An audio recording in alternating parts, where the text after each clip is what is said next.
Shabbat Shalom. Shabbat Shalom. I hear it wherever I go. It's the most wonderful time of the year. I'm supposed to be happy, joyous, grateful. The lilting lyrics of this tune tell us that we're supposed to be light and gay, that there will be parties and marshmallows, and our hearts will be aglow. I desperately want to feel that. Nevertheless, I do not. I feel sad, angry, tired. I am struggling to join in the good cheer all around me. The barrage of disappointing news in the world depresses me. A pregnant woman in Texas who must wait for courts to determine whether she can do what is best for her body. A mass shooting in Prague in the midst of busy streets that I walked upon with some of our teens last year. Anti-Semitic attacks in front of synagogues, at schools, continued rhetoric of Jew hatred, and even tearing down of Israeli flags. At times like these, I sometimes seek solace in the text, in our Parsha. But this week, I was instead brought deeper into my despair. In Vayigash, we read about the beautiful reunion of Jacob and the son he thought was dead, Joseph.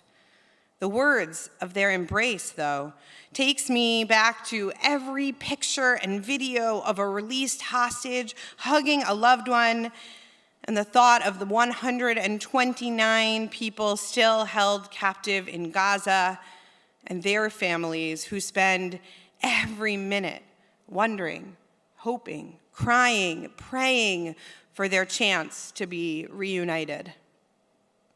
And as we keep reading in our Parsha, a sense of foreboding sets in as Jacob's whole family, all the Hebrews, move to Egypt and begin their life there, setting up what we know to be a lengthy, dark period of Jewish history, one that will take a true miracle to march out of. My husband told me, with so much negativity in the world, that I should give a hopeful and uplifting sermon this week. It's good advice, but I just don't know how to get into the spirit of the happiest season of them all. Usually I'm not a Grinch. I actually quite enjoy New York City during the winter holiday season. Snowflakes and lights and colorful decorations bring beauty to our streets and make my evening walks full of sparkle. There are holiday markets where I can wander, find some tchotchkes, warm, wacky mittens, sipping delicious hot chocolate, and maybe even take a tumble on the ice.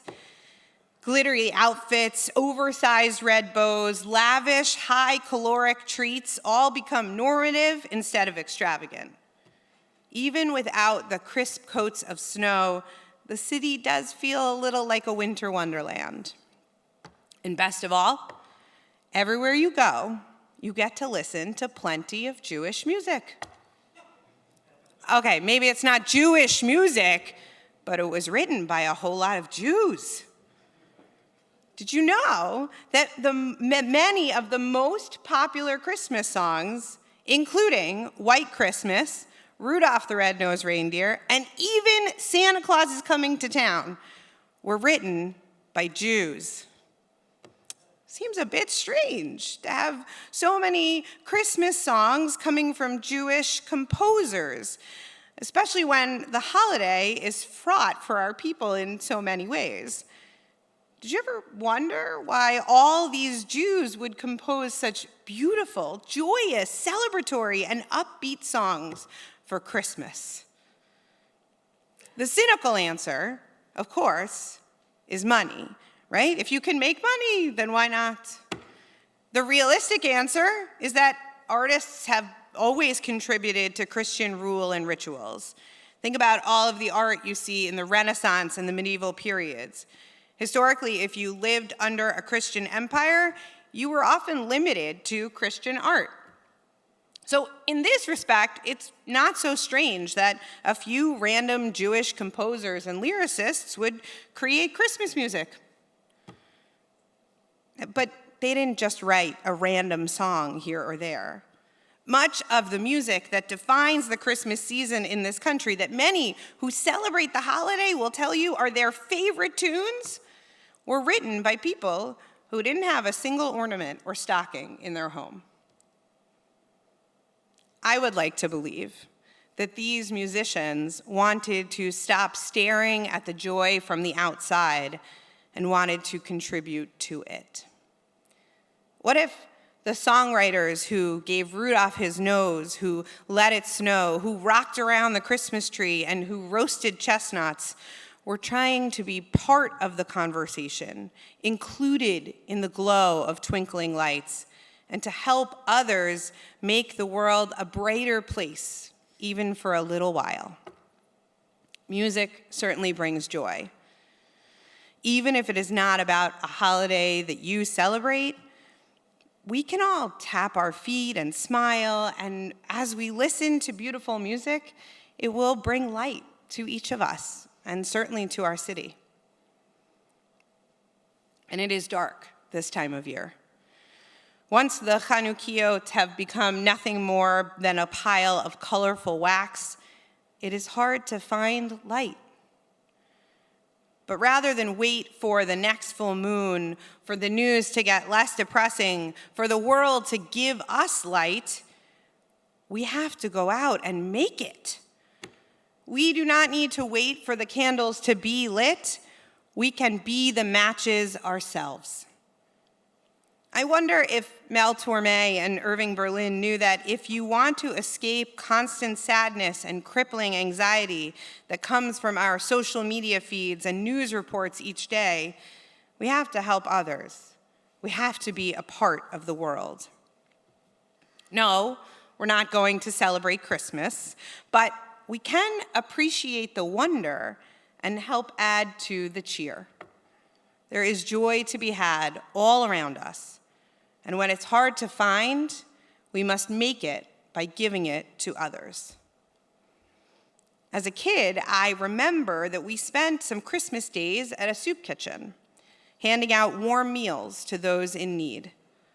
A full plate was always met with a full smile.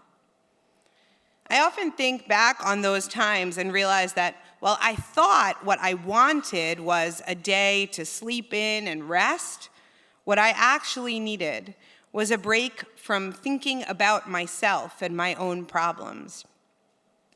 In those moments, I was a spark for someone else's candle. None of the songs we hear this time of year are going to tell us to sit alone and doom scroll. None of them tell us to worry only about our own problems. The message of our Jewish composers is to be with others, to contribute to the world, and to give out the joy that we want to receive. No one can help us out of the well of despair. We must start to climb out all by ourselves by seeing others and contributing to the world. So rather than being a lonely Jew on Christmas, let us help others to bring a glow to the world, to remember that our role as Jews is truly that, to be an or legoyim, a light to the nations. Let us bring others joy and hopefully find some peace for ourselves. Shabbat Shalom.